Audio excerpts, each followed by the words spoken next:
She came home late again, not even pretending to come up with a reason anymore. She dropped her keys on the kitchen counter like she lived alone, like I wasn't sitting right there in the dim light with the television off and my phone untouched for the last 3 hours. Her heels didn't click this time. She wore sneakers. She used to dress up for her book club nights. Now she left in yoga pants and came back in sweat, always with the same ridiculous story about hot tea and page-turners. This night, though, this night was different. She didn't see me at first. I stayed in the shadow between the hallway and the living room, barely breathing. There was something in her hand. Take-out bag. Her favorite. 1 container. Not 2. Not like she thought of me at all. She pulled out the container and started eating at the counter, straight out of it, like she was in a rush, like she was starving. That's when I stepped forward. "Where's the book this time?" I asked. She jumped, turned too fast, dropped the fork. "Jesus, you scared me." I didn't smile. "Book? What was it about this week?" "Let me guess. Forbidden love? Dirty secrets? Affairs?" She blinked at me, eyes wide, then narrowed fast. She didn't even hesitate. "It's late. We'll talk tomorrow."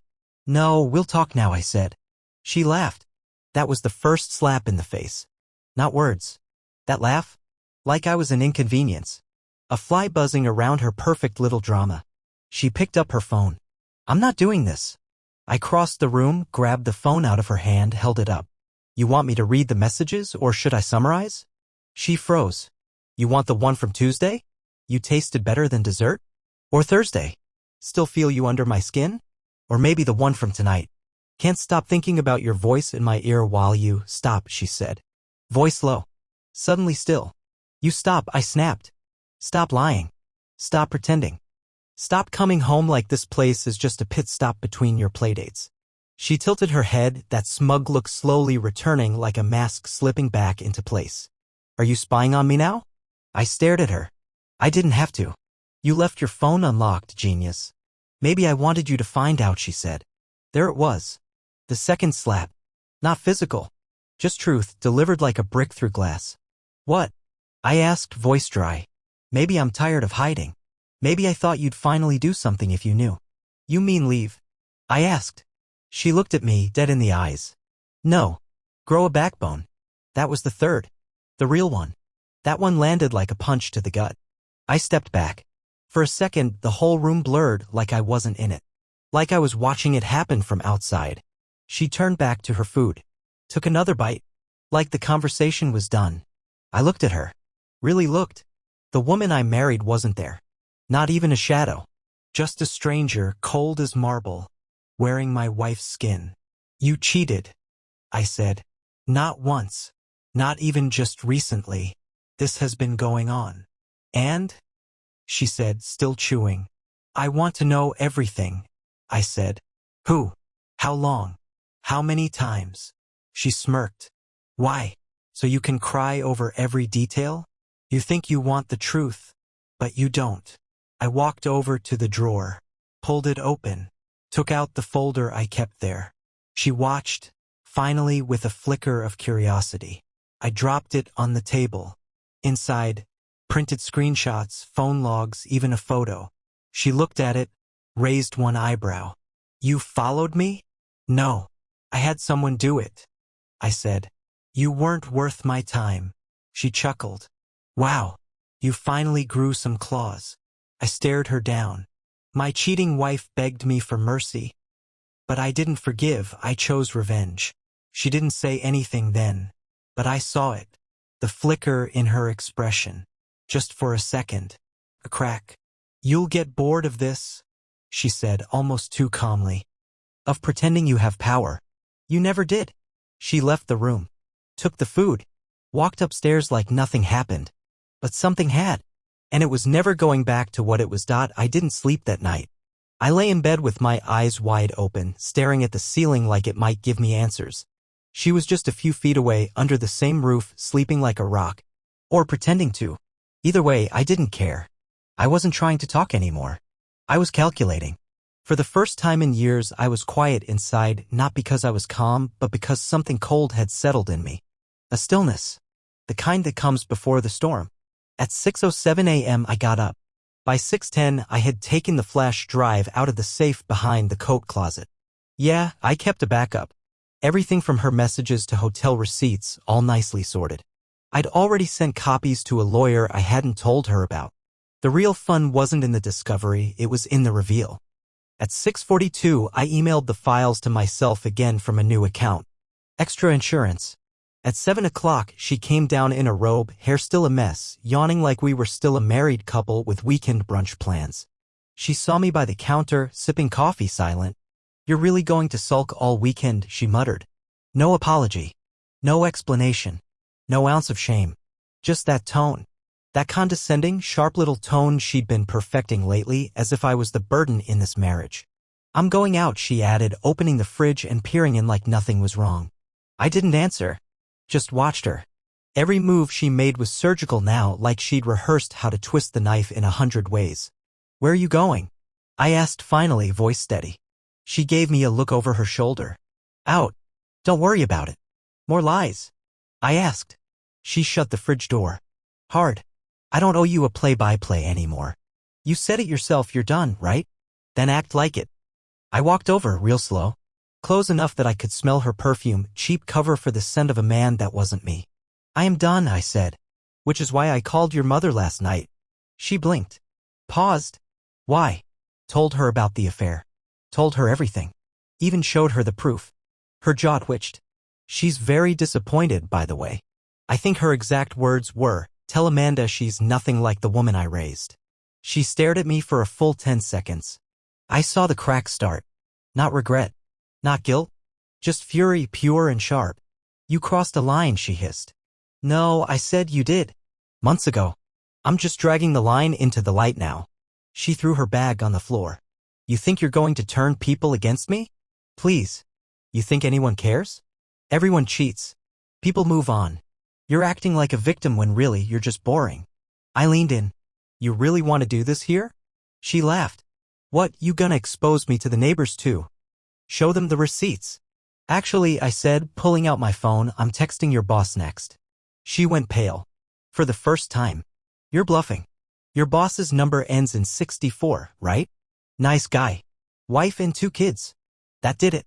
Her face twisted, not with shame, but with panic. "You're insane," she said. "No," I said, "I'm focused." She lunged for the phone. I pulled back, calm.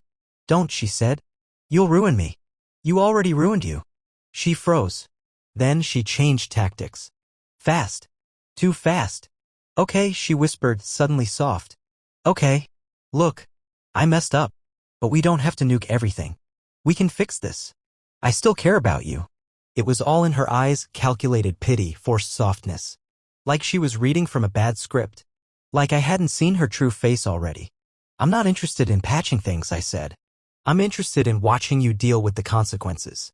She stepped back, arms crossed now, defiant again. "You're not strong enough to go through with it," she spat. I smiled. "We'll see." The phone didn't leave my hand the rest of the morning. She hovered nearby, pacing like a cornered animal, trying to gauge how far I was willing to go. She threw out little threats, little pleas, changed her tone a dozen times in under an hour. Nothing worked, because I wasn't playing her game anymore. I'd built my own board now. And the pieces? Oh, they were already in motion. At 10:14 a.m., I sent the message. Short, precise, professional. "Hi, Mr. Carter. I believe you deserve to know that one of your employees has been engaging in behavior that could compromise the company's integrity. Please let me know if you'd like to see the attached documentation." I left it at that. No names, no threats, just bait in the water. And Amanda knew it. She was standing across the room, arms folded, mouth tight. She didn't say a word, but I could feel the heat coming off her like smoke from a smothered fire. "You really want to burn everything down?" she said finally. "No," I said. "I want you to stand in the ashes and explain to everyone how it started." At 10:39, my phone buzzed. Carter responded. "I'm available for a call later today. This sounds serious." I showed her the message. Her expression broke, just a flicker, but enough. Her eyes darted to the side, then back to mine. You're doing this because you can't handle the truth. I was unhappy. You ignored me. You made it easy for me to fall for someone else. You fell on purpose, I said. And you fell more than once. That hit. I could see her clench her jaw. Do you even know his name? I asked. Or is he just the latest in a string of nobodies who keep your ego inflated? That got her moving. She rushed at me, grabbed my wrist, tried to yank the phone from my hand. Stop this. You don't get to ruin me because your pride's hurt. I didn't flinch, just looked her in the eyes. You ruined yourself. I'm just making sure the credits roll on your little fantasy. She let go, turned around. Her hands went to her head, fingers digging into her scalp like she was trying to think her way out of a locked room. Then she said something I didn't expect. I never loved you. The words hit like a slap. Not because they were new, but because I could tell they were finally true. I married you because I thought you'd be safe, she said. Reliable. I thought I'd grow into it. But you were so small. Always playing house. Always trying to be perfect. You made me feel trapped. I stared at her. So you punished me by playing me for a fool? I freed myself, she said coldly. I nodded slowly. And now I'm returning the favor. I left the room. She didn't follow. I heard her breathing shaky, sharp, but she didn't say another word. By noon, I had an appointment with a lawyer, not just for divorce but for a full strategy meeting. Financials, property, even witness lists if needed. I had enough evidence to paint her betrayal in high definition. At 12:47, I sent another email, this time to her side piece's wife. Took some digging, but I found her Facebook. Lovely family. 2 kids. Recent vacation photos. I attached the proof with a brief message. I thought you deserved to know who's been visiting your husband at the Marriott every Thursday. There was no pleasure in it. No hi. Just a sharp electric calm. The kind that comes when the air goes still right before thunder. Amanda came downstairs at 1:15, still wearing the robe. Her face pale now, eyes sunken. You just ruined 4 lives, she whispered. I looked at her. No. You ruined 4 lives. I just opened the windows and let the smoke out. And in that moment, she finally understood this wasn't heartbreak. This was the beginning of a reckoning. By the next morning, the silence in the house was different. Heavier. Not the awkward kind that follows a fight. No, this one had weight. Purpose. Amanda didn't come down for breakfast. Didn't text. Didn't storm out. She was locked in the bedroom like a queen deposed, hiding in the very castle she once ruled. I didn't check on her. Instead, I met with the lawyer Jack Brenner, a friend of a friend who specialized in high-conflict divorce cases. Sharp suit, sharper mind. I handed him the folder, the flash drive, the email chains. He flipped through the contents, nodding, then looked up. She's going to panic when she realizes what's coming. She's already panicking, I said. She'll try to stall, manipulate, maybe even flip the script and paint herself as the victim. She's good at that. She ever hit you? He asked casually like it was on a checklist. I shook my head. No. She's smarter than that. Her hands never did the damage. Her mouth did. He leaned back, folding his hands. Good. That keeps it cleaner. But it also means she's going to fight dirty. You ready for that? I didn't blink. I'm counting on it. We mapped out the plan. Serve her by the end of the week. Freeze joint accounts she might try to drain. Block her from selling off anything valuable. File a motion to ensure she couldn't move out with assets or destroy evidence. The whole thing felt like loading bullets into a revolver, except I wasn't the one pulling the trigger, she already had. When I got home, Amanda was waiting in the living room, dressed, composed, but with the unmistakable look of someone who just read bad news and hadn't figured out how to fix it yet. You told her, she said flatly. His wife? Yeah. She deserved the truth more than I ever got. She messaged me. She's threatening to come to my job. You've made this nuclear. No, you made this nuclear, I said, setting my keys down. I'm just making sure the fallout hits the right targets. She followed me into the kitchen. You're destroying me. You destroyed yourself the moment you treated your marriage like a side quest, I snapped. Don't come to me looking for mercy now. She grabbed a glass of water, hands trembling just enough for me to notice. Okay, fine. You're mad. You have every right. But can we please talk like two adults now? You want to negotiate, I said, turning to face her. She looked away. I want to survive this without losing everything. Now you care about losing something. I was stupid, she said suddenly. I know that. But you blindsiding my boss, my friends, do you know how this makes me look? I do, I said. Honest. That stung her. She stepped back, the act slipping again. You were supposed to be the reasonable one. I was. For 6 years. You mistook that for weakness. She stood still, processing. I could see it, the cogs turning in her head. Damage control. Recalculation. That's when she tried the last card I knew she still had. I'm pregnant. Silence dropped like a guillotine. I didn't move. Didn't breathe. My heart paused just long enough to register the words before kicking into overdrive. Say that again, I said. I'm pregnant, she said softly. I found out last week. Whose is it? I asked. My voice didn't shake, but my fingers dug into the counter like I was holding back a tide. She blinked, then hesitated. Too long. I don't know. There it was. The fourth and final slap. Not from a hand. Just a sentence. Just enough to hollow me out from the inside. You disgust me, I whispered. She flinched. I didn't mean for it to happen. You didn't mean for any of this to happen. That's the theme of your life, isn't it? You float through wreckage like it's just scenery. I was lost, she said, tears starting to push through now.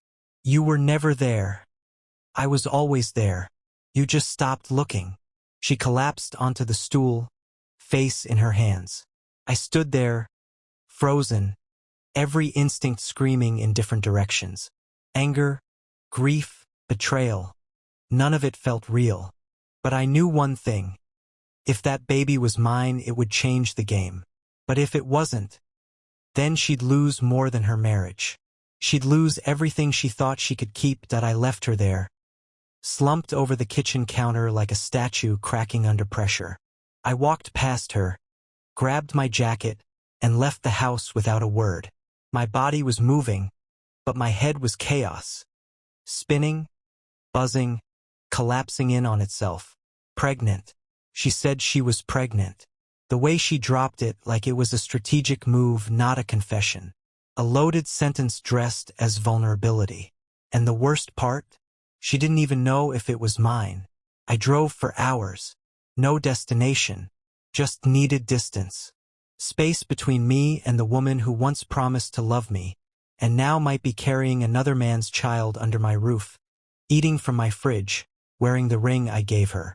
At 4:11 p.m., I stopped the car at an empty parking lot next to a sports field.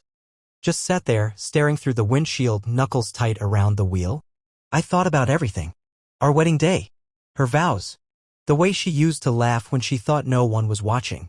The quiet mornings. The plans. All of it turning to static. I called the lawyer.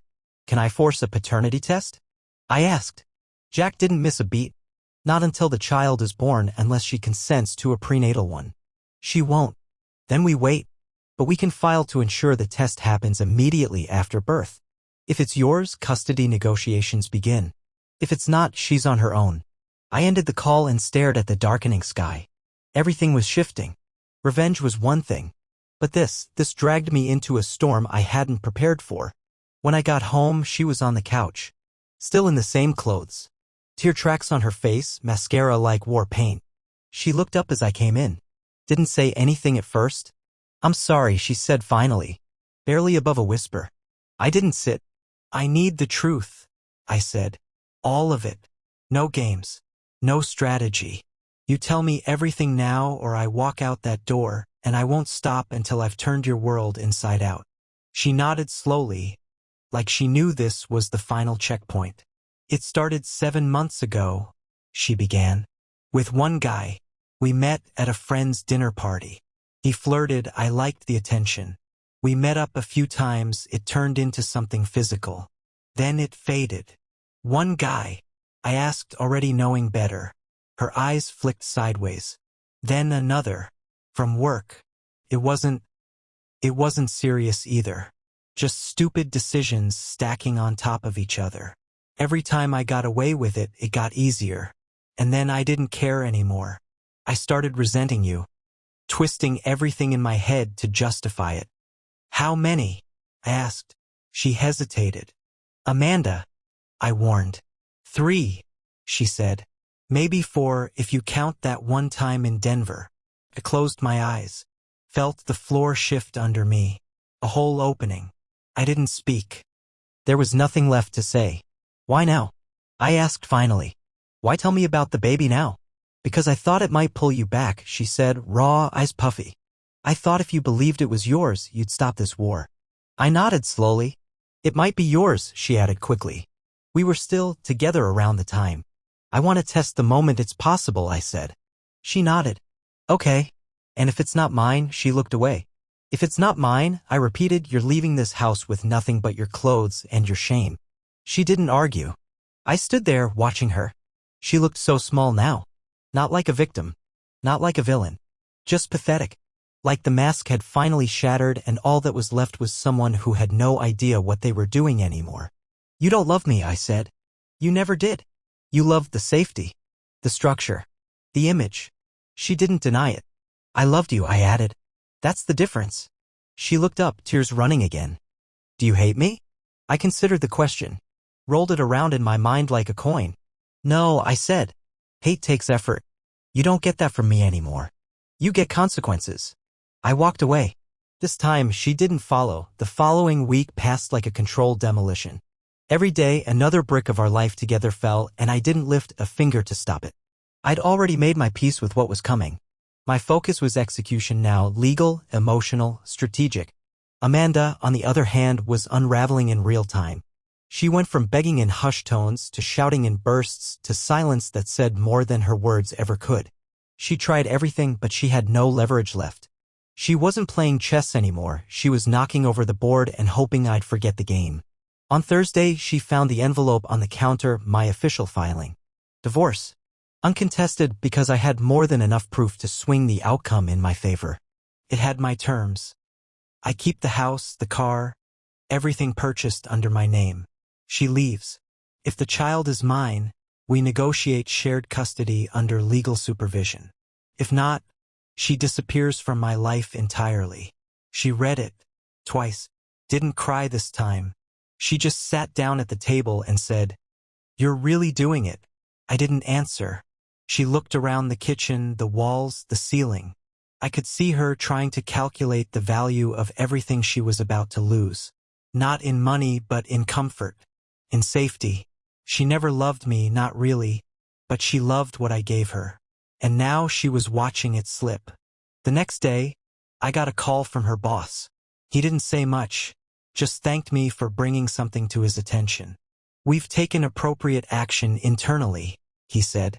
I didn't ask for details. I didn't care. All that mattered was that her little fortress was crumbling from every side. That evening, she called her mother. I overheard part of it. "No, Mom, you don't understand. He's destroying everything." I didn't think he'd go this far. Pause. "No, I'm not playing victim." Another pause. Tears. More tears. She hung up without finishing the sentence. That same night, I checked the guest bedroom. She'd moved her things in there without a word. Not out of respect, not out of guilt, because she knew the main bedroom was no longer hers. I didn't ask for the gesture, and I didn't thank her for it. Saturday morning, 8:22 a.m. I got the message. From her. The wife of the man Amanda had been seeing from work. The one I emailed. "Thank you." I confronted him. He confessed. "We're separating. I hope you destroy her." That was all she wrote, but it carried the weight of 1,000 wrecking balls. Because this wasn't just about Amanda anymore. Her rot had infected more than our house. And now others were cleaning house too. I showed the message to Amanda. She barely looked. "Why?" she whispered. "Why are you doing this?" I stared at her for a long, brutal moment. Then I said the most honest thing I'd spoken in months. "Because I believed in us. You didn't. And now I'm giving you what you gave me." She swallowed hard, face pale, lips dry. "I made a mistake." "No," I corrected. "You made a choice. 12 times. with a dozen chances to stop. You don't get to call that a mistake. She opened her mouth to say something, but no words came, just silence. Sunday evening, I drove out to see an old friend, Chris, someone I hadn't seen in years. We sat on his porch, shared a drink, and I told him the whole story. No filters, no edits. He shook his head. Damn. And all this time I thought she was the golden wife. She fooled all of us. I said. You still love her? He asked. I didn't hesitate. I don't even know her. And I meant it. The woman I married was long gone, replaced by someone who could look me in the eye and lie, cheat, manipulate, then ask for pity when her castle crumbled. This wasn't love. This was war. But not for long. Because part of me, maybe the last part still standing, had already stepped past the rubble. By Tuesday, Amanda was living like a ghost in the same house we used to call home. She barely spoke, barely ate. But not out of remorse. No, that wasn't her style. It was damage control, pure and simple. She was watching the walls close in, trying to calculate what to save. But there was nothing left. Not for her. Not here. I had stopped wearing my ring. Took it off that morning and dropped it in the drawer beside my bed without a word. A quiet gesture, but final. She saw the tan line on my finger when we passed each other in the hallway. Her eyes dropped to it. She didn't say a thing. Didn't have to. Her silence screamed what she'd never admit out loud. She knew it was over. Midday, I got an email from the paternity testing clinic. They could perform a non-invasive prenatal test, but Amanda had to sign off. I forwarded the information to her, then printed the consent form and left it on the dining table. No note, no explanation. Just the paper waiting for the only truth that still mattered. She didn't sign it that day. Instead, she knocked on my office door that evening. I didn't say come in. She opened it anyway. I don't know if I want to do the test, she said. What if it's yours? What if we're about to become parents? I turned in my chair and stared at her. Then I'll be a father. You'll still be an ex-wife. She flinched. You wouldn't try to fix things? For the child. You don't build a home on ashes, I said. You start fresh somewhere else. And you don't raise a child on lies. She stepped forward. You really think I'm that awful? I laughed. Not loudly. Just once, dry and sharp. You don't get to ask that. Not after everything. You were that awful. You manipulated me, cheated repeatedly, lied to my face, used a pregnancy, possibly someone else's, as a bargaining chip, and now you're standing here, shocked that I see you clearly. Her jaw tightened. I made mistakes, you waged war, I snapped. And you lost. Now sign the damn form. She left the room without another word. 10 minutes later, I heard the printer. She slid the signed form under my door and retreated like a thief caught in her own trap. The next morning, I drove her to the clinic. Not a word between us. She wore sunglasses, but not to block the sun. She didn't want the staff to see her eyes. I didn't offer to hold her hand, and she didn't ask. The nurse explained the process. I nodded. Amanda stared at the floor. The test was done in under an hour. The results would take a week. Back home, I moved her things into the guest room completely. Not a discussion. Just a quiet eviction. Her closet was now a shell, and her dresser held nothing but dust and the scent of a life that no longer belonged here. She tried to talk to me that night. Said she wanted to explain more, share what she'd learned about herself through this. I cut her off. I'm not your audience anymore, I said. Tell it to your next victim. That was the night she finally cracked. I heard her crying through the walls. Not soft sobs. Ugly, gut-deep crying. The sound of someone mourning their own mask. I didn't go to her. I let her sit with it. She needed to feel what silence really was. Not the kind between sentences. The kind after someone stops caring. Because that's where we were now. She used to own my attention. Now, she couldn't even rent it. The test results came on a Wednesday afternoon. An email marked confidential, prenatal paternity determination. I stared at the screen for a full minute before opening it. Amanda was out somewhere, probably walking the neighborhood, pretending she still belonged in it. Maybe she thought the time and distance would soften the blow. Maybe she believed, deep down, That if the baby was mine, I'd crack. That I'd fold, rewind the tape, and carry her back into the home like nothing ever happened. I clicked the file. It was short, clinical, no drama, no build-up. Probability of paternity, 0%. I closed the laptop. And that was it. The last weight fell. The last string snapped. Whatever flicker of hope she thought she could manipulate was dead now. I had my answer. The child she tried to hold over my head like a lifeline wasn't mine. She'd let another man plant a legacy in the ruins of my trust, then expected me to raise it out of guilt. She came back an hour later, hair windblown, cheeks flushed like she'd just stepped out of a Hallmark rehab session. I waited until she was through the door. "It's not mine," I said. She stopped cold. "What?" "I got the results. It's not mine." Her mouth opened, then shut, then again. Nothing came out. Just that look. Like her world had been reassembled incorrectly and she couldn't find the edges. I didn't know," she stammered. "I really didn't. That's the worst part," I said. "You gambled with everything and you didn't even check the cards." She stepped closer. "Wait, can we talk? Please, don't do this like it's just a transaction." "This was a transaction," I said coldly. "You sold loyalty for attention. You bought comfort with lies. You invested nothing but took everything." Tears welled up. Real or fake? I couldn't tell anymore and didn't care to. "I'm scared," she whispered.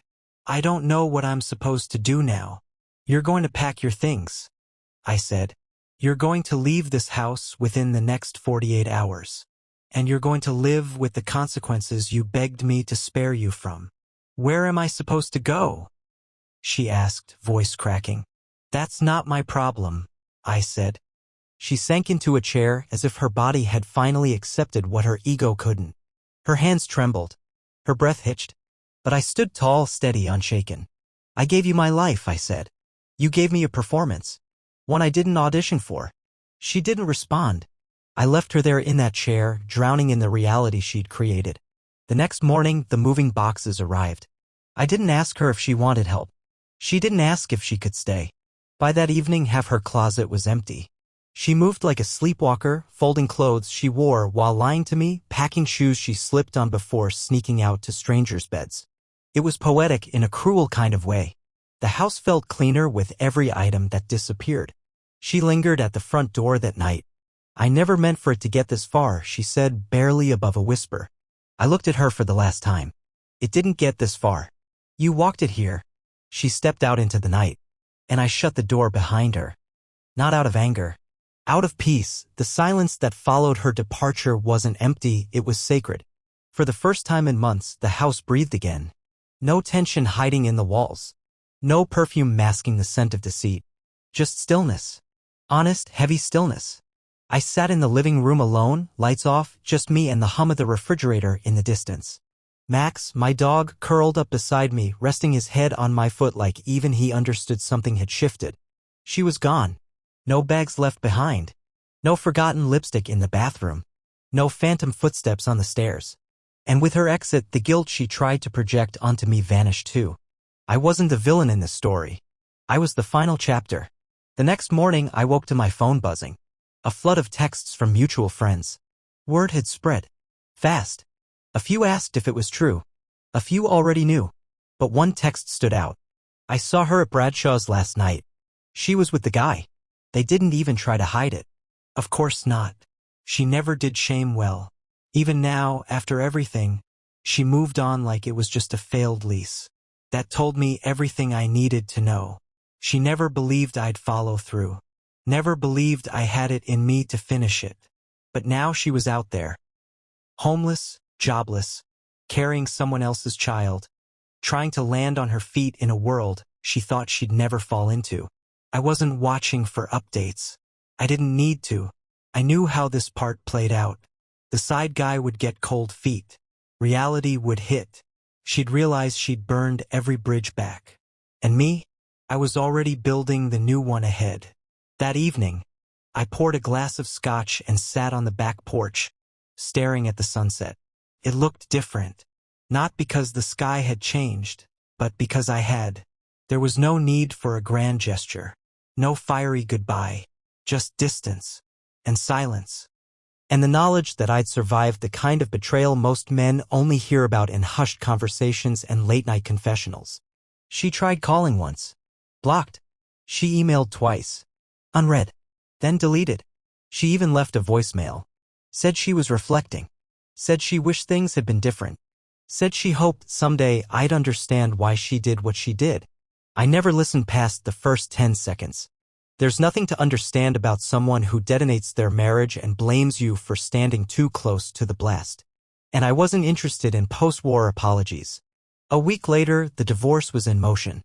Lawyers were exchanging terms. I barely lifted a finger. Jack handled everything like a surgeon, precise, bloodless, efficient. She didn't fight. She couldn't. I had the proof, the leverage, and the momentum. Her best move now was silence. One afternoon, I got a message from her mother. I'm so sorry. I don't know what happened to her. I raised her better than this. I didn't respond, because what happened to Amanda wasn't a mystery. It was simple. She made choices, and I let her feel every one of them. The peace I'd found wasn't just in her absence. It was in reclaiming the version of myself she tried to erase. The man who didn't beg. The man who didn't settle. The man who knew that love without respect is just performance. And I wasn't an actor in her show anymore. I was the one who turned off the lights. 6 weeks later, the divorce was finalized. No courtroom drama. No drawn-out battles. Just signatures on paper and silence on the other end. She didn't contest a single clause. Not the division of assets, not the removal from the deed, not the line that granted me full ownership of everything we built. Because deep down, she knew she didn't build any of it. She just lived in it, took from it, and burned it when it didn't give her enough. I remember the last time I saw her, by chance, at the pharmacy. She looked hollow, pregnant now, clearly. Alone. No makeup, no mask. Just a worn hoodie and a faded look in her eyes, like the world had stopped treating her like she mattered. She saw me. I nodded once. No smile. No words. Just acknowledgement. She opened her mouth like she was going to say something, but I turned and walked out before she could. Not out of cruelty. Out of clarity. There was nothing left to hear. Closure wasn't a gift she deserved. She didn't earn it. Back at home, the air was clean.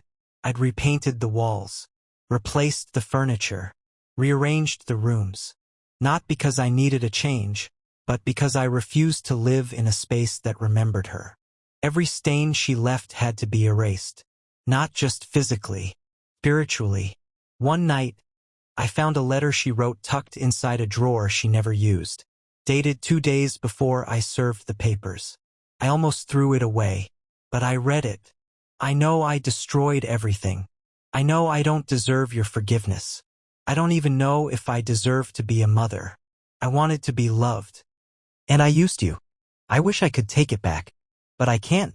I just hope that one day you'll find peace that doesn't involve hating me. I didn't feel anything reading it. Not anger. Not pity. Not grief. Just distance. Because by then, peace wasn't something I was chasing. It was something I had earned.